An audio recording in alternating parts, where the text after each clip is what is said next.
Justement, pour pas que nous soyons the guy, c'est pour ça que nous voulons saisir les clés pour vaincre la tentation. Nous voulons vaincre la tentation pour pas que nous soyons l'homme ou le gars ou the guy qui laisse tomber notre Église, le Seigneur, notre famille par nos gestes, nos actions. Alors, nous voulons découvrir, comme j'ai dit ce matin, les clés pour vaincre la tentation. Et la mauvaise nouvelle au sujet de la tentation est qu'il est impossible de la vaincre, dans le sens qu'on ne peut pas vaincre la tentation, dans le sens de l'éliminer complètement de notre vie. Impossible. Nous allons toujours faire face à la tentation aussi longtemps que nous vivons sur cette terre. Le combat contre la tentation est une guerre spirituelle et perpétuelle qu'il faut gagner. C'est une guerre qu'il faut gagner. C'est une guerre pour notre âme, pour l'âme de notre famille, notre mariage, notre avenir et la prochaine génération. C'est une guerre de la vie et la mort. Et c'est une guerre que nous allons toujours avoir. Il n'y a aucun moment dans votre vie chrétienne que la tentation va être éliminée, que vous faites plus face à la tentation, la pression du péché. Ça, c'est la mauvaise nouvelle. Mais la bonne nouvelle est, nous sommes capables de gagner la victoire sur la tentation. Sur toutes les tentations, dans toutes leurs formes. Il n'est pas nécessaire que je vis ma vie en tant que victime de mes convoitises, ma chair, mes émotions, mes pensées et les mensonges de l'ennemi. Puis si vous ne me croyez pas, crois au moins la parole de Dieu. Encore une fois, 1 Corinthiens 10, 13. Nous voulons découvrir la clé pour vaincre la tentation. 1 Corinthiens 10, 13. Aucune tentation. So, vous n'êtes pas l'exception, là. Il n'y a aucune tentation. Ne vous est survenu qui n'ait été humaine. Ça veut dire, nous passons tous à travers ces choses-là. Vous n'avez pas une tentation que nous n'avons pas. Nous avons tous des tentations communes à l'être humain. Combien d'êtres humains avons-nous ici cet après-midi? Hein? Nous sommes humains, nous sommes des hommes, chers et saints. Peu importe notre poste, notre site, nous faisons face à des tentations. Mais Dieu, qui est fidèle, ne permettra pas que vous soyez tentés au-delà de vos forces. Vous êtes capables.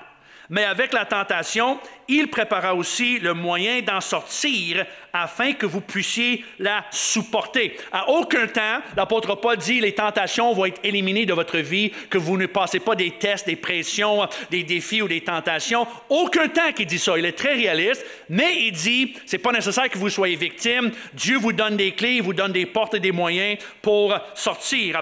Alors la parole est claire. Je peux ne pas tomber. Il est possible que je ne tombe pas. Il est possible que je vainque la tentation. Nous avons tous un choix à faire face à la tentation. Est-ce que je vais croire mon expérience, ma faiblesse, ma chair, mon passé, l'ennemi, ou est-ce que je vais croire la parole de Dieu?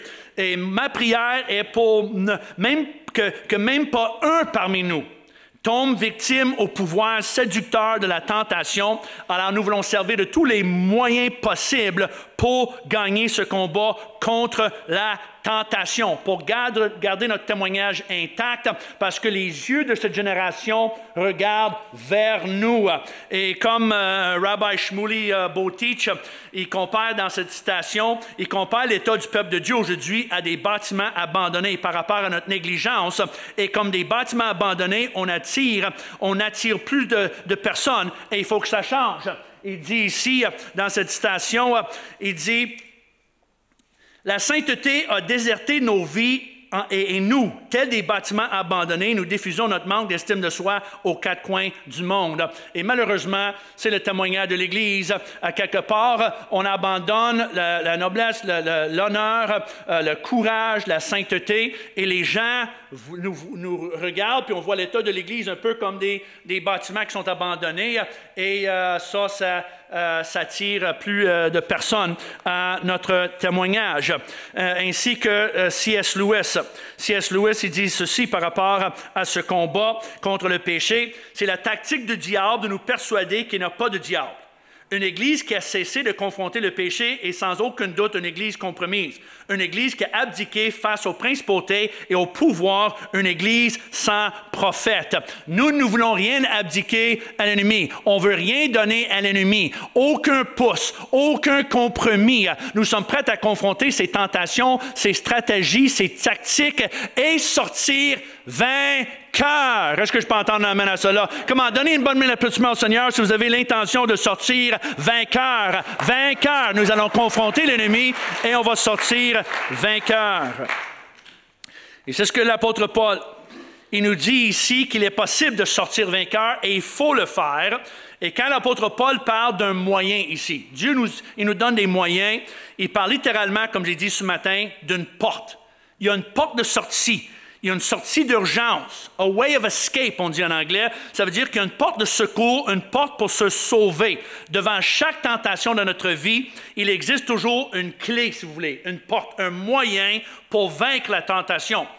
Nous connaissons très bien la porte des excuses, la porte de la justification, la porte de « c'est la faute des autres ». Je suis comme ça parce que c'est la faute des autres. C'est la faute du diable.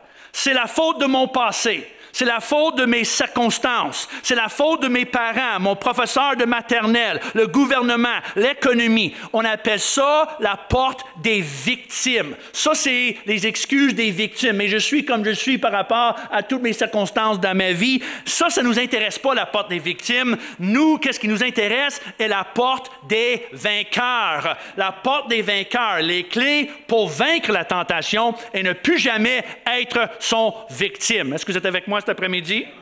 C'est ce que nous cherchons. Alors, voici quelques clés. J'aimerais vous donner quelques clés pour vaincre la tentation. Premièrement, la première clé, c'est la prière, évidemment. Hein, c'est Jésus qui a dit « Veillez et priez » pour ne pas tomber face à la tentation. Nous avons parlé un peu de la prière ce matin. Nous avons un moment de prière. C'est la prière et le contact et la connexion avec Dieu qui vous donne la force, parce que plus grand est celui qui est en nous que celui qui vit dans le monde et les pressions du monde. Alors, il faut avoir la connexion et le contact avec le Seigneur. Alors, c'est évident que la première, c'est la prière. Si vous n'avez aucun temps de prière, aucun moment seul avec le Seigneur à tous les jours, vous allez essayer de combattre selon vos propres moyens et ça serait impossible. La deuxième, c'est la vérité. La vérité.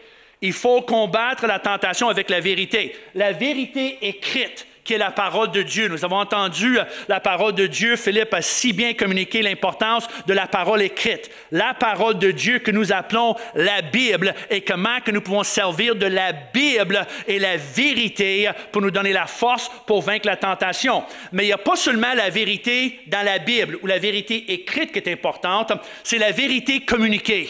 La vérité communiquée à l'Église, communiquée par votre pasteur, communiquée par des témoignages comme qu'on a entendu Philippe qui a témoigné comment que la vérité lui a affranchi. Mais également la vérité qui est communiquée l'homme à l'homme. Il est temps qu'on devienne des hommes, des vrais hommes. Ça veut dire des hommes qui sont capables de confronter nos frères. La vérité fait trois choses. La première chose que la vérité fait, c'est de nous confronter. On est confronté, on est secoué un peu par la vérité. La deuxième chose qu'elle fait, c'est qu'elle nous corrige. Elle nous confronte, par la suite, elle nous corrige. Et la troisième chose qu'elle fait, c'est qu'elle nous libère. On est affranchi et libéré par la vérité. Et la Bible dit, puis notre sœur a référé à ça ce matin, la Bible dit que comme le fer aiguise le fer, dont un homme aiguise son ami. Et nous avons besoin, savez-vous qu'est-ce qu'on a besoin dans l'Église aujourd'hui? Des vrais Iron Man. On a besoin des vrais Iron Man. Pas Iron Man qu'on voit dans les films, le super-héros, mais on a besoin des hommes de fer dans l'Église. Des hommes qui sont là pour aiguiser et prendre aigu et confronter l'un et l'autre dans l'amour. Mais il faut qu'on soit des hommes. Puis pour être un homme, ça veut dire qu'il faut que je sois prêt à confronter, le courage de confronter mon frère si je vois qu'il est en erreur, si je vois qu'il néglige les choses de Dieu, si je vois qu'il fait quelque chose qui n'est pas correct et de demander des vraies questions. Mais il faut être homme aussi pour être confronté, pour l'accepter et pour être honnête et courageux pour avouer quand nous avons un problème. Fer aiguise, fer contre fer, un homme aiguise son ami. Seigneur, donne-nous des vrais Iron Man dans l'Église. Et comme notre sœur a si bien communiqué communiquer la vérité au sujet de la pornographie, l'horreur de la pornographie, les résultats de la pornographie, ceux qui sont victimes de la pornographie. Et là, elle nous invite à la lumière, que le Seigneur puisse nous inviter et nous emmener à la lumière de la vérité, qu'on soit des hommes engagés à confronter s'il faut confronter, corriger s'il faut corriger, et aussi à recevoir la correction, qu'on surveille les uns sur les autres, afin qu'ensemble, on peut vaincre la tentation. Ce n'est pas rien que la vérité dans la Bible, c'est la vérité qu'on communique l'un à l'autre comme des vrais hommes. Est-ce que je peux entendre un amen à cela? Combien de Iron Man avons-nous ici cet après-midi? Comment? Levez votre main et dites, moi, je suis un Iron Man. Un homme de fer qui est prêt à aiguiser. Mon ami, moi, je suis entouré. Une des raisons pourquoi, dans le ministère à l'Église Nouvelle Vie, Pasteur Claude, Stéphane Kéry, Denis Morissette et d'autres que vous connaissez, qu'on peut travailler ensemble, faire face à des défis année après année et garder notre témoignage intact, c'est pas parce qu'on est mieux qu'un autre, mais c'est parce qu'on est bien entouré, puis nous n'avons pas peur. Nous n'avons pas peur, en tant qu'amis, de prier les uns pour les autres, confesser des choses, discuter des combats que nous avons, aiguiser, confronter, corriger dans l'amour, et ça fait tout la différence. Et la vérité, oui, c'est vrai que la vérité nous a franchis, mais parfois, avant qu'elle nous a franchis, elle nous rend un peu mal à l'aise. Mais on appelle ça la lumière. D'être confronté, d'être un peu mal à l'aise, un peu peut-être comme cet après-midi, ce matin, quand on a entendu par rapport à toute la pornographie et tout ça, c'est une vérité qui peut rendre mal à l'aise, mais qui est nécessaire. Moi, je compare souvent d'être confronté par la vérité à l'examen de la prostate. Tous les hommes de 40 ans et plus disent « Ow! » Hein? Une fois par année, là, ils disent qu'à 40-50 ans, là, une fois par année, là, il faut aller voir le médecin, puis le médecin il va mettre son gant de caoutchouc. Clac! Puis là, il est prêt pour l'examen de la prostate. Un examen de la prostate est désagréable, invasif, parfois gênant, mais ça peut sauver notre vie. Bon, c'est un peu ça la vérité.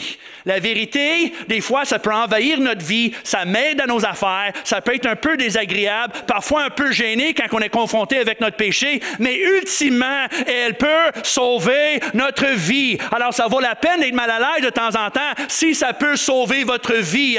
Il faut confronter, il faut recevoir la confrontation, il faut vivre dans un contexte de transparence, d'honnêteté, de franchise, de confrontation, et laissons la vérité nous libérer. Les hommes marchent dans la lumière. Est-ce que je peux entendre un amen à cela? Bonne main d'applaudissement au Seigneur pour la lumière. Pour la lumière. Comment applaudissons le Seigneur? Merci pour la vérité.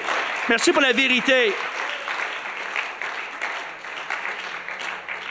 Il faut revenir à être des hommes capables de donner et en prendre. Comme John Tesh il dit, au cours des dernières décennies, les hommes ont eu la difficulté à être des hommes dans cette culture.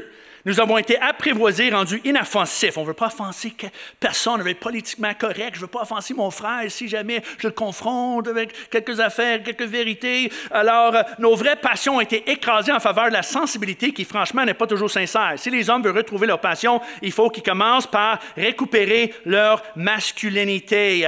Comprenez les hommes, quand Jésus nous a sauvés, il nous a convertis, il ne nous a pas sauvés de notre masculinité. Il est vrai qu'il faut qu'on abandonne des choses pour suivre Jésus, mais notre masculinité, ce n'est pas une de ces choses. Comme un écrivain a dit, Dieu a créé l'homme en son image et non à l'image de la Vierge Marie, en son image. On est des hommes, il faut être des hommes, il faut parler comme des hommes, confronter par des hommes et marcher dans la vérité comme des hommes.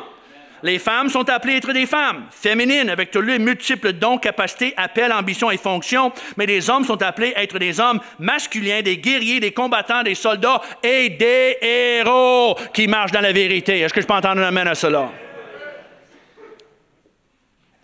Il y a également la repentance et le pardon. La repentance et le pardon.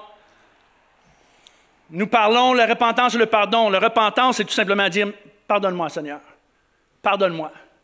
Je veux mieux faire. Pardonne-moi ce que j'ai fait. » Vivre à la lumière de la repentance, une façon de vaincre la tentation, c'est que si jamais on est tombé, si jamais à un moment, il faut aller rapidement à la repentance et vivre dans la repentance et de recevoir et accepter le pardon que Dieu donne.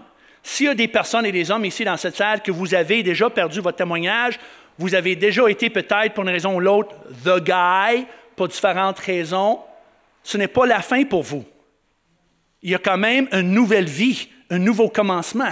On sert un Dieu de pardon, de miséricorde, de deuxième chance, troisième chance, quatrième chance, septième chance. Combien sont heureux pour toutes les chances que Dieu nous donne? Comment levez votre main? Ne laissez-moi pas ici tout seul en avant. Moi, je suis ici parce qu'on sert un Dieu de deuxième, troisième, quatrième, cinquième chance. Merci Seigneur pour le don de la repentance et du pardon. On demande pardon, on se repent devant le Seigneur et la repentance, ça ouvre la porte pour vivre le royaume de Dieu. Vous avez déjà vu les pancartes? Répentez-vous, la fin est proche. On ne repent pas parce que la fin est proche, parce que la repentance n'est pas la fin et n'est pas pour se préparer pour la fin. On veut se repentir pour préparer pour un nouveau commencement.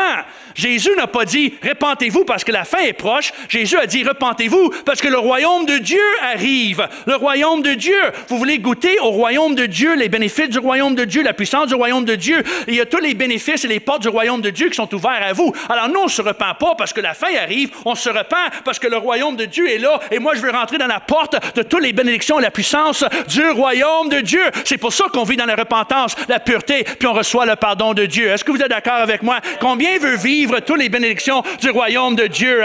Merci Seigneur pour la repentance qui ouvre la porte pour entrer dans le royaume de Dieu. Et la repentance et le pardon. Et après ça, il y a la maîtrise de soi. La quatrième clé pour vivre la quatrième clé pour vaincre la tentation est la maîtrise de soi, le contrôle de soi. C'est d'arriver à contrôler et maîtriser nos désirs, nos ambitions, nos émotions, nos actions, nos paroles. Dieu nous donne des héros qui ne sont pas gérés par leur petit cœur, dans leurs émotions, leurs convoitises, leurs désirs. L'amour, la colère, la vengeance, la convoitise. Il faut qu'on maîtrise ces choses. Je vous avais donné le verset ce matin de Proverbes chapitre 16, quand ça dit « Celui qui est lent à la colère vaut mieux qu'un héros, et celui qui est maître de lui-même que celui qui prend des villes. » Alors ça parle de la valeur d'un contrôle de nos émotions. Il faut qu'on arrête, les hommes, d'être enfantins, immature dans nos émotions, enfantin et colérique à la maison et égoïste, où c'est mes affaires, mes droits, et c'est toujours moi, puis sinon on a une crise de colère comme des enfants. Il y a une différence entre être comme un enfant et être enfantin. Jésus nous appelle à rentrer dans le royaume de Dieu comme un enfant, mais il ne nous appelle pas à être enfantin. Et moi, je vois trop d'hommes qui sont enfantins. Et l'apôtre Paul a dit quoi en 1 Corinthiens 13, 11? Lorsque j'étais enfant, immature, je parlais comme un enfant, je pensais comme un enfant, je raisonnais comme un enfant. Lorsque je suis devenu homme, j'ai fait disparaître ce qui était de l'enfant. Alors, il parle de la différence entre la maturité et l'immaturité. Et la maîtrise de soi est vraiment la qualité des hommes matures, des vrais hommes. Ils sont capables de maîtriser leurs actions, réactions, leurs paroles, leurs désirs, sont capables de dire non et dire « ce n'est pas ma chair qui va me contrôler, ni mes émotions, ni ma tête, ni mes pensées, mais c'est la parole de Dieu et je vais dire non à ce qu'il faut dire non et oui à ce qu'il faut dire oui. » Il faut devenir des hommes et laisser en arrière être enfant. Massive différence entre comme un enfant et enfantin. Parce que être comme un enfant veut dire égoïste. S'il y a une chose qui décrit un enfant, c'est l'égoïsme. Vous êtes d'accord avec moi? Les seules personnes qui pensent que les enfants sont innocents, c'est ceux qui n'ont pas d'enfants. Nous, les parents, on sait mieux. Il n'y a pas d'enfants innocents. Les enfants sont égoïstes. Un bébé demande l'attention. Un bébé pleure quand il y a une malaise. Il exige la gratification immédiate. Et s'il l'a pas, qu'est-ce qu'un bébé va faire? Il va crier, il va frapper ses petits doigts, il va ses petits poignets, il va pleurer. Il va dire, nourris-moi, prends-moi, change mon couche, donne-moi un jouet, j'ai soif, je suis fatigué. Moi. Un bébé est conduit par sa chair et ses impulsions. Il crie, il frappe ses poignets sur la table, il va pleurer, il va faire lancer ses jambes avec aucun contrôle de soi. C'est pour ça que les bébés sont nés tout petits.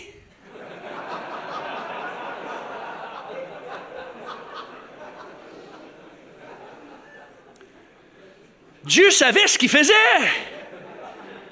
Parce qu'un bébé ne peut pas se contrôler, il est tout petit, puis il ne peut pas faire trop de dommages. Il ne peut pas crier, il va taper, puis tout ça, puis qu'est-ce qu'on dit? Ah, es-tu cute? Mais à un moment donné, avec la croissance physique, Dieu attend qu'on ait la croissance émotionnelle, la croissance spirituelle, qu'on arrête d'agir comme un bébé. Imaginez un bébé qui est né à 80 kilos. J'ai soif! J'ai faim! On ne parlera pas de changer son couche, OK? Mais combien d'hommes que je vois dans l'Église aujourd'hui qui n'ont pas passé le stage enfantin?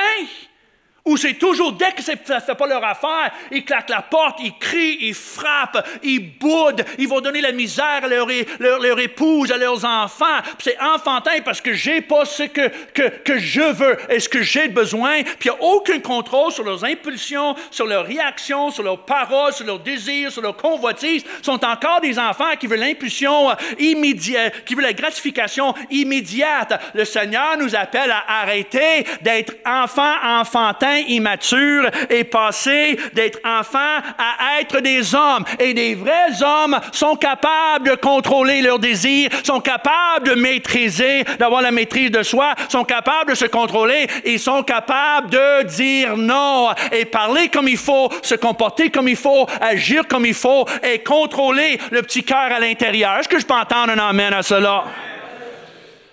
La maîtrise de soi, le contrôle de soi. Car la vraie maturité n'a rien à faire avec notre âge, mais plus à faire avec notre attitude. Il est vrai qu'on est jeune seulement une fois dans notre vie, mais on peut être immature à toujours. Ça, c'est vrai, ça. La jeunesse, c'est une fois dans la vie, mais l'immaturité, ça continue, parce que je suis témoin de cela. Les hommes de 40 ans, 50 ans, 60 ans, ils n'ont jamais appris la maturité. Juste d'agir sans égoïsme, de penser aux autres, sacrifier aux autres. Puis réfléchir un peu. Et mes gestes, ça a une influence sur les autres. La façon que je parle à la maison, la façon que je parle à mon épouse, la façon que je suis à l'église, la façon que je vais traiter. Mais, tu sais, j'ai-tu le respect? J'ai-tu un contrôle? Est-ce qu'il faut toujours que je gratifie toujours mes désirs? Ou est-ce que je suis capable de se contrôler? Je dis non, il faut marcher selon la parole de Dieu et l'esprit, et non selon la chair. Prochaine clé, c'est la sagesse. La sagesse, juste la simple sagesse. Moi, je rencontre des hommes souvent qui cherchent la sanctification, mais quand j'entends leurs histoires, ils n'ont pas besoin de la sanctification, ils ont besoin de la sagesse. Rien que la sagesse, la logique. Des fois, je crois que les hommes ont pris trop pour la sanctification puis pas assez pour la sagesse.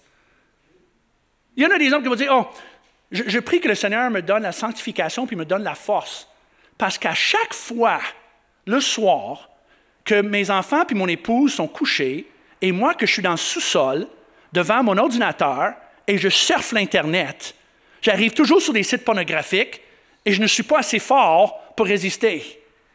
Ah oui? Bon, ce n'est pas la sanctification que vous avez besoin, c'est la sagesse de savoir que si à chaque fois que vous descendez dans le sous-sol, tout seul, à minuit, devant l'écran, que vous allez regarder la pornographie, il est fort probable qu'il faut arrêter. Come on!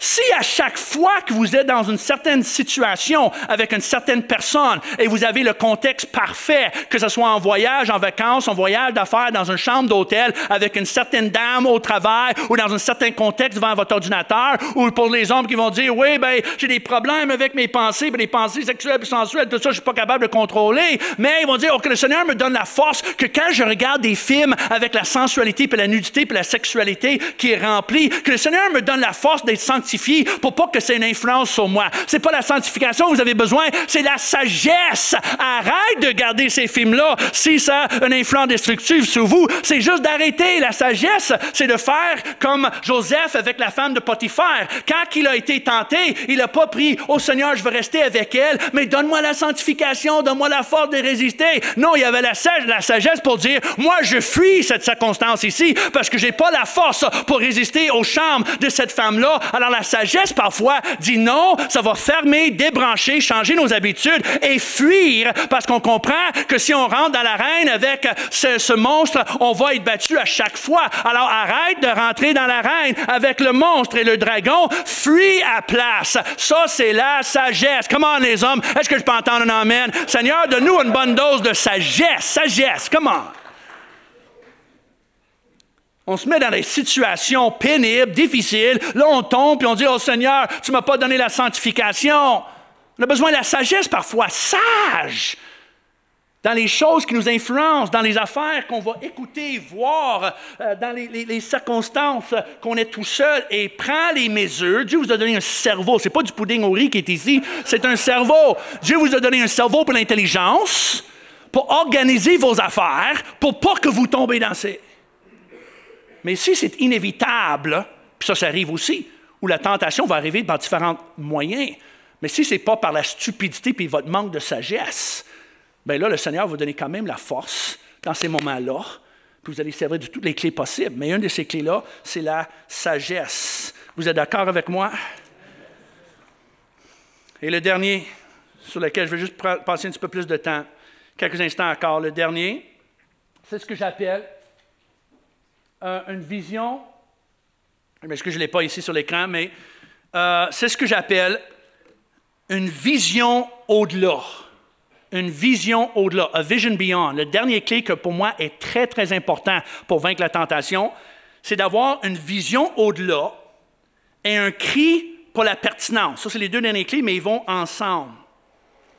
Une des clés puissantes, écoutez-moi bien, pour vaincre la tentation de notre vie et de dire non quand il faut dire non, c'est ce que j'appelle la porte d'une vision au-delà, une vision au-delà du statu quo, une vision au-delà de la vie médiocre, au-delà des circonstances actuelles, a vision beyond, une vision au-delà, exprimée par un désir pour plus, par un cri pour la profondeur et la pertinence dans notre vie et notre ministère. Moi, je crois qu'une des clés pour vaincre la tentation de notre vie est la conviction profonde que nous sommes appelés à quelque chose au-delà du survécu quotidien. C'est par un désir d'aller plus loin et de faire plus, de connaître la prochaine dimension de puissance et de profondeur spirituelle et de contribuer à quelque chose plus grand que nous, plus grand que ce que nous connaissons à l'heure actuelle. Une des forces motivatrices pour résister à la tentation, pour moi en tout cas, est la conviction que je suis appelé à plus que qu'est-ce que je vis aujourd'hui. Une autre dimension de puissance et de bénédiction. Un autre de passer à la dimension Luc 21, à la dimension Luc 4, 14. Et c'est ce que je prie pour vous aujourd'hui. Que vous passez de la dimension Luc 3 à la dimension Luc 4, 14. Je m'explique. En Luc 3, 21 à 22, nous avons une dimension de puissance dans la vie de Jésus. Ça nous dit, tout le peuple se faisait baptiser. Jésus fut aussi baptisé et pendant qu'il priait, le ciel s'ouvrit, le Saint-Esprit descendit sur lui sous une forme corporelle comme une colombe et une voix fit entendre du ciel ces paroles, « Tu es mon Fils bien-aimé, en toi j'ai mis toute mon affection. » Qui peut demander plus que ça? Que pouvons-nous demander de plus? Un ciel ouvert, le Saint-Esprit et la voix de Dieu. Combien sont d'accord que ça c'est une bénédiction, ça? Right? C'est une dimension de puissance. On a le ciel ouvert, le Saint-Esprit descend, on entend la parole de Dieu. Nous appelons cela l'étape de la bénédiction personnelle. Le ciel est ouvert, j'ai la présence de Dieu avec moi, je sais que Dieu m'aime, comme le moment de notre salut, un moment de connexion avec Dieu. Puis il y a beaucoup de chrétiens qui choisissent de camper ici. Ils disent, c'est juste ça que je cherche. Moi, je veux demeurer ici. Je sais que Dieu m'aime, je vais à l'église, je vais chanter quelques chants, je ressens la présence de Dieu et j'entends sa parole et ça me fait du bien, puis je suis béni et rassasié. Puis il y a beaucoup de chrétiens, puis beaucoup d'hommes chrétiens qui demeurent juste là, ils vont camper juste là, puis ils ne veulent pas aller plus loin. Puis il est demandé, mais qu'y a-t-il de plus? Qu'est-ce que je peux demander de plus que ça? Un ciel ouvert, le Saint-Esprit et la parole de Dieu. Et tout cela est merveilleux. Mais selon la Bible, il y a la possibilité de quelque chose de plus, de meilleur encore. Il y a une autre dimension de puissance encore plus puissante que cela. C'est la dimension d'impact sur notre monde et sur notre entourage. C'est la puissance pour la mission, la puissance pour une vie pertinente. Et c'est la puissance qu'on découvre en Luc 4, 14, où ça dit, Jésus, revêtu de la puissance de l'Esprit, retourna en Galilée, et sa renommée se répandit dans tout le pays d'alentour. On appelle ça passer du lieu de la bénédiction au lieu d'impact. Et c'est ce que je prie pour vous. Vous êtes des hommes bénis, mais moi je prie que vous passiez à être des hommes bénis, à être des hommes d'influence, des hommes de puissance, des hommes d'impact sur votre entourage. Pour combien c'est votre prière ici? C'est de passer du salut au service, d'un champ missionnaire à une force missionnaire, où nous devenons une force spirituelle pour notre pays, pour les nations et pour notre génération. Et malheureusement, écoutez-moi bien, tout le monde aimera passer d'une puissance à l'autre, d'une étape à l'autre, sans passer par Luc 4, 2. Il y a beaucoup d'hommes chrétiens, Daniel, qui veut passer de Luc 3, 12 à Luc 4, 14, comme ici ce matin, il dit, ça c'est la puissance que je veux. Je veux passer de la puissance de la bénédiction à la puissance de la mission et la force et l'impact. Mais entre Luc 3 et Luc 4, et 4, 14, il a Luc 4, 2. Jésus fut conduit par l'Esprit dans le désert, où il fut tenté par le diable pendant 40 jours. Vous remarquez que le Saint-Esprit lui conduit dans le lieu de la tentation. Pour être tenté, ce n'est pas Dieu qui tente. Ce n'est pas Dieu qui amène la tentation. Mais c'est lui qui nous permet de vivre des tests pour notre bien, pour qu'on apprenne le combat, la maîtrise de soi, le courage. Les messieurs, ne voyez pas la tentation comme un mal. Voyez la tentation comme un moyen. Ce n'est pas le mal, c'est un moyen. C'est une porte vers une autre dimension de puissance, l'autre côté de la tentation, comme Jésus a passé à travers, pour qu'on perce une étape et on arrive dans une autre dimension de ministère d'impact, pour qu'on arrive à devenir encore plus fort. Car il est impossible, écoutez-moi bien, il est impossible de passer d'une dimension à l'autre sans le combat. Il est impossible sans qu'on passe par le lieu désert, le lieu de combat solitaire, où il est seulement vous, Dieu et le diable. Le combat contre la tentation qui ne se fait pas en groupe, qui rien que vous pouvez combattre et gagner, afin que vous sortez de l'autre côté victorieuse, afin que vous avez la victoire qui brise le dos de l'ennemi et qui vous fait passer d'une dimension spirituelle à une autre dimension spirituelle. La tentation est permise par Dieu afin que vous connaissiez une autre dimension de puissance. Résistez à la tentation que vous vivez, sachant que l'autre côté de la tentation, il a Luc 4, 14. Il y a une puissance qui m'attend, une récompense et une vision au-delà du moment pour dire, moi, je veux résister à la tentation parce que je veux pas que ça vole la bénédiction qui m'attend de l'autre côté. Est-ce que je peux entendre un amen à cela? Combien aimerait avoir une vision au-delà, une vision de Luc 4, 14, qui vous fait vivre et vaincre dans les moments de Luc chapitre 4, où ce que Jésus a été tenté, il a passé par le moment de tentation et de guerre et de combat avec le diable, mais quand il a réussi contre ces moments de tentation-là, ça dit qu'il est rentré dans une autre dimension de puissance. Moi, je compare Luc 3 et Luc 4 au psaume 23. Un des psaumes renommés, vous connaissez très bien le psaume 23. C'est un peu la même chose que Luc 3 et Luc 4. L'Éternel est mon berger, je ne manquerai de rien. Il me fait reposer dans de verts pâturages. Il me dirige près des eaux paisibles. Il restaure mon âme. Il me conduit dans les sentiers de la justice à cause de son nom. Ça, c'est bien ça. Ça, c'est les lieux de Luc 3. Ça, c'est la bénédiction. Des verts pâturages, l'eau paisible. Hein? Le Seigneur me conduit, tout ça. Je ne manque rien. Ça, c'est la bénédiction. Puis à la fin du psaume, on a la puissance de Luc 4, 14. Le verset 5 et 6. Tu dresses devant moi une table en face de mes adversaires. Ça, c'est la victoire contre l'adversaire. Tu oins d'huile ma tête, une onction pour le ministère. Ma coupe déborde. Je commence à être une source de bénédiction pour les personnes autour de moi. Le bonheur et la grâce m'accompagnent tous les jours de ma vie. J'ai la victoire constante et j'habiterai dans la maison de l'Éternel jusqu'à la fin de mes jours. Ça parle de la plénitude, l'abondance, la constance, la victoire. Ça, c'est Luc 4, 14. Mais entre le psaume 23, 1 et 3 et le psaume 24, 5 et 6, il faut quand même le psaume 23, 4. Quand je marche dans la vallée de l'ombre de la mort. C'est un lieu de crainte, de tremblement, de test. C'est vrai que je crains aucun mal parce que Dieu est avec moi et il me rassure, mais c'est quand même la vallée de l'ombre de la mort. C'est un lieu de guerre, de pression, de tentation, d'effroi, où ce qu'on pense qu'on est tout seul. C'est Luc chapitre 4. Psaume 23, 4, c'est Luc 4. Jésus fallait passer de la bénédiction au désert, le combat, la vallée de l'ombre de la mort, où ce qui fait guerre avec l'ennemi tout seul dans la solitude.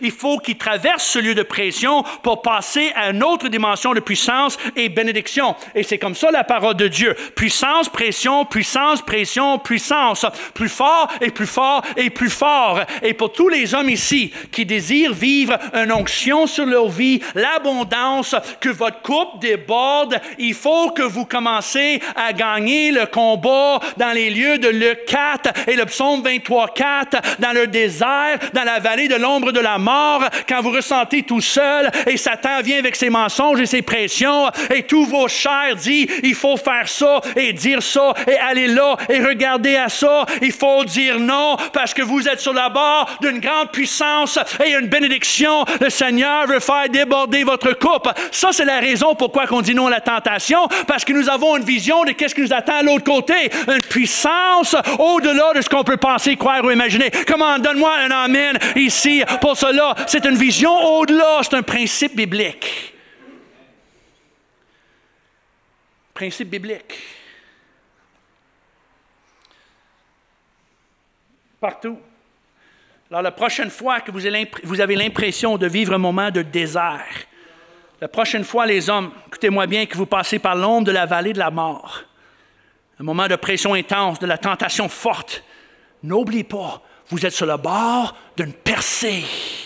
Il y a quelque chose, c'est un test moyen. Vous n'êtes pas tout seul, vous ressentez tout seul. Vous êtes peut-être dans la solitude, vous êtes peut-être découragé, mais vous n'êtes pas tout seul. Dieu est là, il vous encourage. Vous êtes sur le bord d'une percée vers une autre dimension de profondeur spirituelle et de puissance. Ne cédez pas. Le peuple d'Israël ont pris 40 ans pour faire un voyage de 11 jours. Ils tournaient en rond parce qu'ils échouaient chaque test. Vous n'êtes pas appelés à tourner en rond, les hommes, dans votre vie, toujours de retour au point de départ, au point de départ, au point de départ. Vous êtes appelés à avancer, à contribuer, à faire quelque chose, à avoir une influence, à vivre la plénitude de la bénédiction de Dieu. On est appelé à aller vers l'avant et non pas tourner en rond. Mais pour vivre cette victoire-là, il faut qu'on passe par les lieux de test et qu'il faut qu'on sorte victorieux. Comment est-ce que je peux entendre un amen à cela? Victorieux. Peu importe votre âge, votre éducation, votre compte de banque, que vous vivez dans une grande ville, un petit village, que votre nom soit connu ou pas, il est connu par Dieu et votre vie compte. Votre vie compte. C'est pour ça que quand vous passez un test, il faut absolument passer à travers. Moi, je suis un peu le prédicateur invité pour cette conférence, il arrive de Canada, puis moi, j'aimerais vous dire que la victoire va être gagnée aujourd'hui, cette journée ici. Moi, j'aimerais bien vous donner cette garantie-là. Après la prédication, on va faire un appel en avant, on va voir la bonne musique, on va faire une prière. Puis moi, j'aimerais vous annoncer qu'aujourd'hui, la victoire est gagnée. J'aimerais bien le faire. Mais je ne peux pas, parce que ce n'est pas vrai. Ce serait une fausse garantie. C'est juste pas vrai, Daniel. Tu sais, la victoire n'est pas gagnée. Ces moments ici sont formidables, sont nécessaires. C'est des moments de grande bénédiction, c'est des moments qui nous font du bien d'entendre les témoignages et la parole de notre sœur ce matin, puis les intervenants, puis la musique et tout ça. Ça nous fait du bien des moments de prière. Puis j'aimerais vous dire, la victoire est gagnée maintenant. Allez, gagnez le monde, vous avez percé, vous avez une extra puissance. Non. Parce que la victoire n'est pas gagnée ici. La victoire dans votre vie, la percée dans votre vie, va être gagnée la semaine prochaine. Quand que vous passez par le désert, par Luc 4, 1 à 13, la vallée de l'ombre de la mort, puis peut-être pour la première fois dans votre vie, quand la tentation arrive, vous allez dire non, non, non. Parce que Dieu a quelque chose pour moi, une puissance pour moi, une bénédiction pour moi. Moi, je veux avoir la puissance de Luc 4, 14. Moi, je veux avoir l'abondance du psaume 23. Alors, je vais dire non. Et quand que vous êtes tout seul, ici, c'est facile d'être spirituel. On est dans l'église, on a les pasteurs qui sont là, la bonne musique et tout ça. Hein, puis on est avec nos frères. C'est facile d'être chrétien ici. Mais quand tout ça est fini, tout d'un coup, on dit, où est la musique? Où est la présence de Dieu, j'ai ressenti aux journées masculines? Là, tout d'un coup, on se trouve tout seul. Les combats, le travail, les défis, le manque d'appréciation, les situations familiales, les gens qui ne sont pas gentils avec nous, les enfants qui n'écoutent pas. Puis tout d'un coup, la vie nous apprend, puis on dit, où est la puissance j'ai ressentie la journée masculine? Là, vous êtes dans la vallée de l'ombre de la mort. Vous êtes tout seul comme Jésus dans le désert. Il n'y a rien que le diable qui est là pour te faire écraser. Il faut que vous vous souvenez de cela. Ah oui, la victoire n'était pas gagnée la journée masculine. La victoire va être gagnée ici cette semaine. Là, vous allez vous comporter comme un homme de Dieu, comme un vainqueur, comme un héros, et vous allez voir que vous allez percer, briser le dos de l'ennemi, et vous allez rentrer dans une autre dimension de confiance, d'assurance, d'influence et de puissance que vous avez jamais connue. La victoire n'est pas gagnée ici, ça va être gagné la semaine prochaine. Combien sont prêts à gagner la victoire la semaine prochaine? Comment levez vos deux mains, puis dire, moi je suis prêt, je suis prêt pour la vallée de l'ombre de la mort, je suis prêt pour le désert, je suis prêt à faire face à n'importe quoi, parce que je sais que je suis sur le bord d'une percée. Il faut avoir une vision au-delà. Une vision au-delà. Qu'on redécouvre. C'est là, c'est là. Ce n'est pas ici, mais c'est là. En ce moment-là, tout seul, que l'influence de l'ennemi va être brisée. Que ses griffes vont enlever et ses dents vont être cassées. Vous allez rentrer dans une autre dimension de puissance et de victoire. Puis après ça, il va y avoir l'autre combat. Mais là, le premier combat va vous fortifier pour le deuxième combat. Alors, il faut qu'on redécouvre dans nos vies, puis je termine dans quelques instants. Il faut qu'on redécouvre dans notre vie une vision au-delà. Il y a bien trop d'hommes qui ont perdu leur vision. Perdu leur vision. Puis la vision n'est pas pour les pasteurs seulement. Oh, c'est au pasteur d'avoir une vision, de faire des grandes choses, mais moi, je suis rien qu'un homme ordinaire, j'ai un travail, puis... Non, il n'y a pas d'homme ordinaire dans cette salle ici. Dieu a une vision pour votre vie. Où est-ce que vous êtes? Ne sous-estimez pas l'influence que vous avez sur vos enfants, sur des jeunes autour de vous, dans votre église, votre entourage, votre famille, votre travail. Reçois une vision pour être encore plus pour le Seigneur. Puis redécouvre un cri pour la pertinence, un cri pour une vie qui compte pour quelque chose. Car je crois que les deux dernières portes sont tellement puissantes dans le combat contre la tentation, ils œuvrent main dans la main. Une vision au-delà, puis un cri de cœur pour la pertinence. Je veux que ma vie compte pour quelque chose. Comme vous le savez, dans le cœur de l'être humain, dans nos cœurs, vous et moi, demeurent des désirs ardents, ce que j'appelle des cris, ou des cris de cœur. Nous avons tous des cris à l'intérieur de nous. Dès qu'on arrive dans le monde, dès que nous voyons la lumière du jour, nous crions. Hein? Avez-vous remarqué? 100% des bébés arrivent dans le monde en pleurant. Right? Il ne sait même pas pourquoi, mais il sait que ça ne va pas. Tout de suite en partant. Right? Tous les bébés arrivent dans le monde, il n'y en a pas un qui arrive en souriant, puis en tapant les mains, puis en riant. 100% des bébés arrivent dans le monde en pleurant. Tout de suite en partant, il sait que ça ne va pas ici. Il y a quelque chose qui manque. Ça pleure.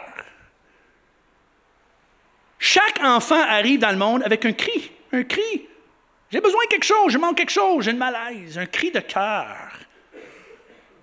Puis on porte un cri en nous tous les jours de notre vie. Dès notre naissance, dès qu'on arrive dans le monde. La vie débute avec un cri, puis on le porte tous les jours de notre vie. Nous avons un cri pour l'amour, un cri pour l'attention, un cri pour l'admiration, un cri pour l'affection. On a un cri pour être assaisé, comblé, valorisé. Puis la définition la plus basique, la plus fondamentale de la prière est un cri. Et moi, je crois qu'un des cris le plus primitif, primordial à ne pas être négligé, est un cri pour la pertinence. Un cri, nous avons tous un cri en nous pour une vie qui compte pour quelque chose. Une vie qui compte pour quelqu'un. Un cri pour la valeur. pour de l'importance, pour une raison d'être. Un sens que je suis né pour plus que manger, travailler, dormir et mourir. Un cri pour d'autres choses.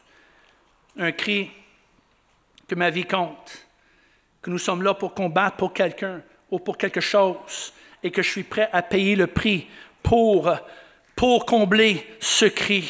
Un cri pour la pertinence.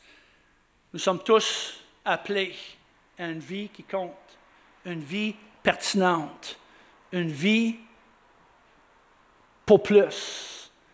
Dieu, le Seigneur, connaît votre nom, il connaît votre adresse, il sait qui tu es, il sait qu'est-ce que tu as passé. Puis il n'y a personne ici qui est sans signification. Il n'y a personne ici qui n'est pas né pour une vie qui compte pour quelqu'un et pour quelque chose.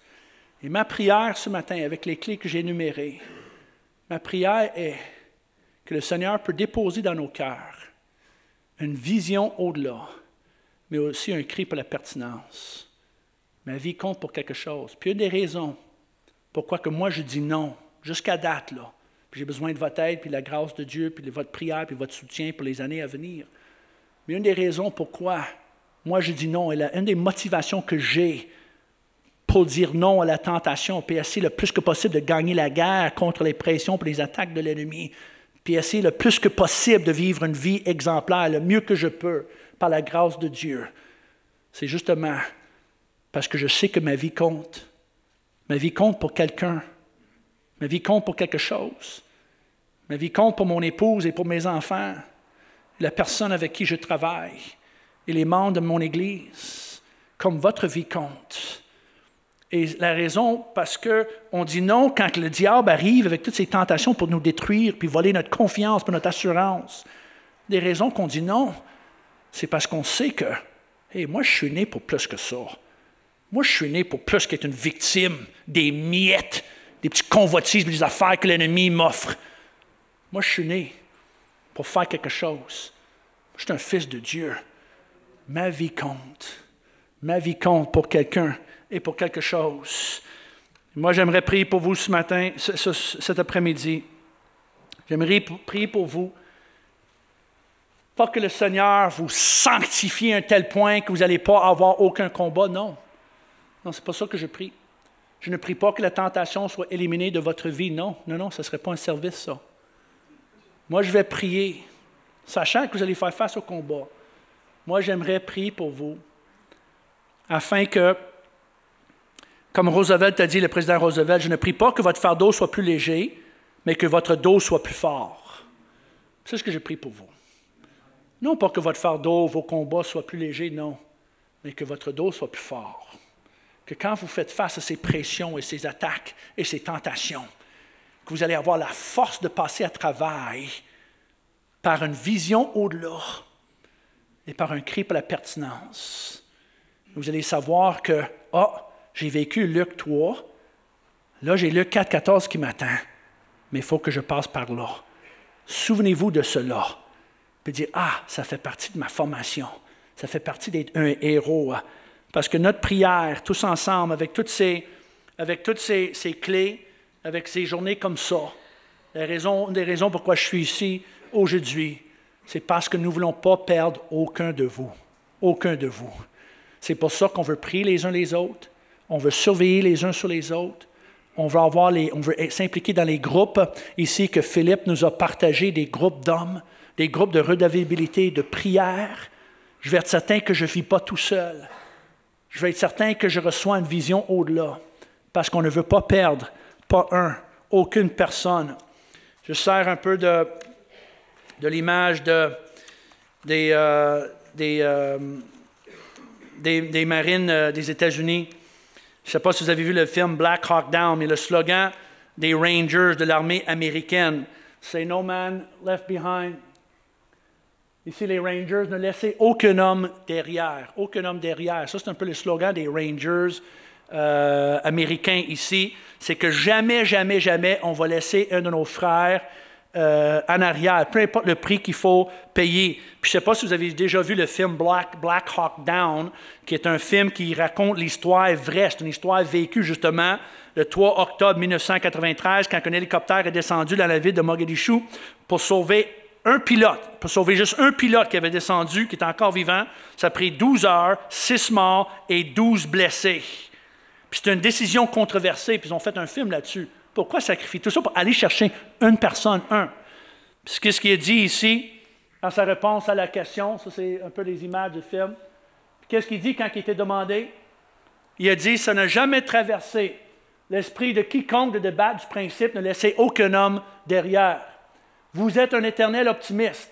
Même s'il y a juste un gars que vous pouvez prendre, ça vaut la peine de retourner pour lui. C'est un code d'éthique, un mode de vie, cela fait partie de la culture de l'armée. Vous êtes une unité soudée, vous ne laissez personne derrière.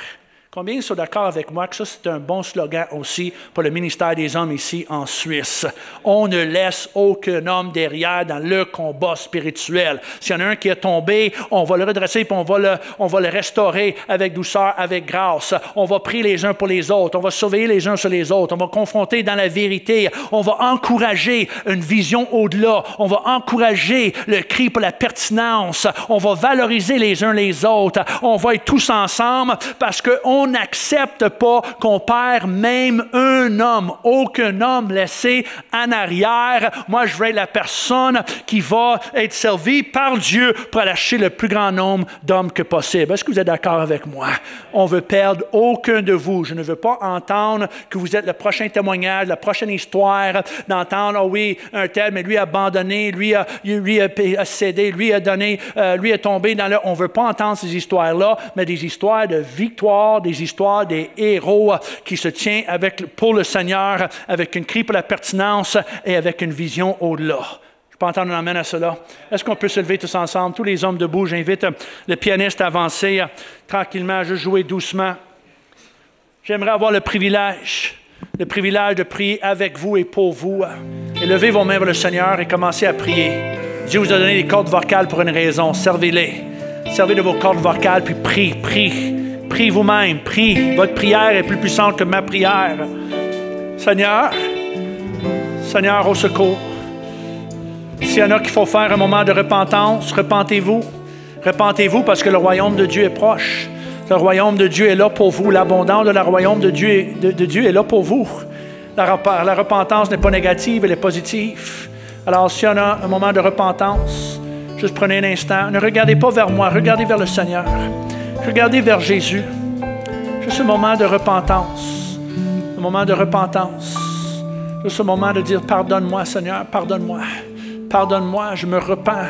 Je me repens de ma manque de vision. Je me repens de tourner en rond. Je me repens de toujours venir au point de départ.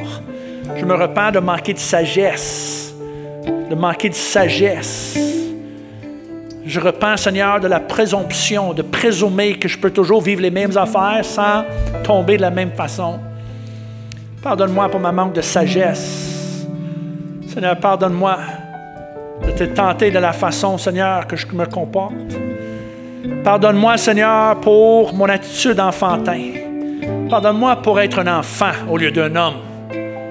Dans mes impulsions, dans mes actions, dans mes paroles, dans mes gestes, dans mes réactions.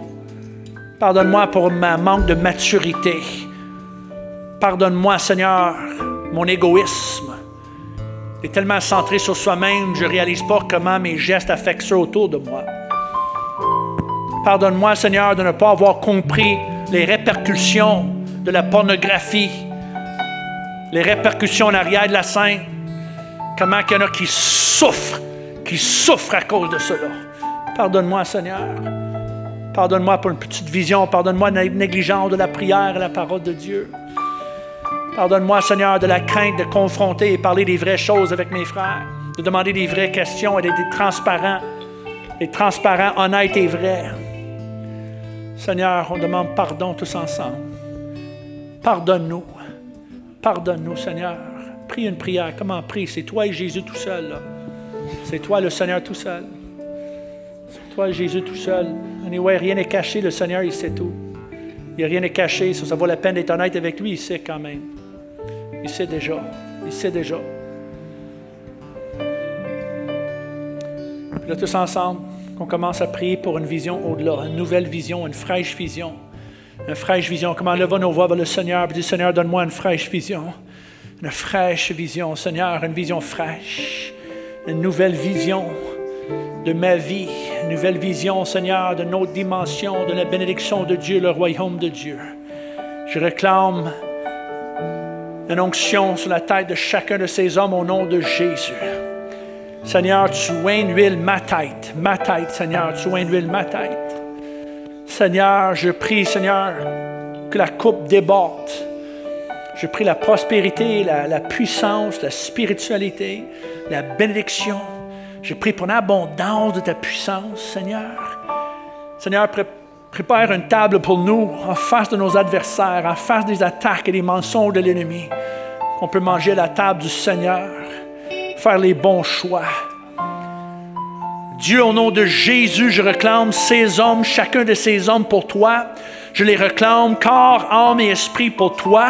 Je les réclame pour ton royaume, pour ta cause, pour ton Église, pour ton service. Je les réclame dans leurs pensées, dans leur cœur, leurs émotions. Guéris des blessures de passé. Guéris les mensonges de l'ennemi, Seigneur. Guéris afin de rentrer dans la joie et l'abondance. Que nous soyons des fils de Dieu qui brillent, qui dégagent, Seigneur, l'enthousiasme, l'énergie, la victoire. Je les réclame au nom de Jésus. Je réclame, Seigneur, qu'on perd aucun de ces hommes dans les semaines et années à venir, qu'aucun, Seigneur, soit perdu par le péché, par les tactiques de l'ennemi. Au nom de Jésus, je le réclame pour toi. Et Seigneur, donne-nous les clés, les portes. Seigneur, donne-nous aussi la volonté de servir des clés qui sont là à notre disposition. Au nom de Jésus. Au nom de Jésus. Au nom de Jésus. Seigneur, je réclame une puissance, de l'influence sur notre entourage, un changement visible et remarquable, un changement que nos épouses, nos enfants, nos collègues au travail, nos amis à l'Église, nos frères et sœurs vont remarquer un changement remarquable après aujourd'hui, par la puissance de ton Saint-Esprit. Je vais vous demander de faire une dernière chose. David a dit, il dit, je passe à travers la vallée de l'ombre de la mort. Ça va mal, mais je traverse l'autre côté. Puis l'autre côté, je découvre qu'il y a une onction pour moi. Une onction. Tu oins d'huile ma tête. Ma tête. Je vais vous demander de faire quelque chose. Juste imposer les mains sur ta tête comme ça. Puis je vais dire, Seigneur, oins d'huile ma tête. Ma tête, Seigneur. Ma tête. Moi. Moi. Moi. Seigneur, ma tête. Je veux que ma tête. Tu as dit et tu as promis que tu étais pour oint d'huile ma tête, Seigneur. Moi. Pense à moi, Seigneur. Oint d'huile ma tête. L'onction sur moi. L'onction sur ma vie. Mes paroles, mon travail, mon ministère. Seigneur, tu vois tous ces hommes-là qui réclament une onction sur leur tête. Tu les connais, Seigneur. Je sais que tu as une onction pour tous et chacun de eux, Seigneur. Une onction personnelle, une onction puissante. Je le réclame maintenant au nom de Jésus. Au nom de Jésus. Là, maintenant, je vais vous demander de faire une autre chose. D'avoir un moment de prière pour réclamer la bénédiction du Seigneur sur les hommes qui ne sont pas là aujourd'hui, sur les hommes de la Suisse, les hommes de votre Église, les hommes de votre pays, les hommes de votre entourage, qu'on ait un moment d'intercession. Comment? Fermez vos yeux, levez vos mains vers le Seigneur, puis commence à intercéder pour les hommes de cette génération, pour les jeunes hommes. Merci Seigneur pour les jeunes hommes qui sont ici. Je suis tellement béni d'avoir des jeunes adultes, des jeunes hommes qui ont mis la journée à part, qui ont un soif pour Dieu, un cœur pour Dieu. On veut réclamer la jeunesse, on veut réclamer les adolescents, on veut réclamer les jeunes adultes. On a entendu ce matin l'influence de la pornographie sur les jeunes, sur les adolescents. On veut prendre autorité au nom de Jésus. Seigneur, bénis nos amis, bénis nos jeunes, bénis nos enfants, bénis nos petits-enfants, bénis les jeunes adultes. Seigneur, on prie que les liens de péché soient brisés au nom de Jésus. Les liens démoniaques soient brisés au nom de Jésus. On prie pour la liberté, pour le salut, pour un réveil parmi les hommes de ce pays, pour une révolution dans nos églises, chez les hommes, au nom de Jésus, Seigneur. Une multiplication des âmes sauvées, de ta bénédiction et de ton onction au nom de Jésus. Au nom de Jésus. Au nom de Jésus. On le réclame. Seigneur, que nous soyons des hommes héroïques, des hommes forts, les hommes déterminés, les hommes de courage. Je le réclame au nom de Jésus. Au nom de Jésus. Et comme dernière déclaration, encore une autre fois, Michée 4,5 se dit, « Tandis que tous les peuples marchent, chacun au nom de son Dieu, nous marcherons, nous, au nom de l'Éternel, notre Dieu, à toujours et à perpétuité. » Est-ce que c'est votre déclaration ce matin? Laisse les autres faire ce qu'ils veulent. Moi, je vais faire ce que je veux. Et moi, je veux marcher au nom de mon Dieu, l'Éternel.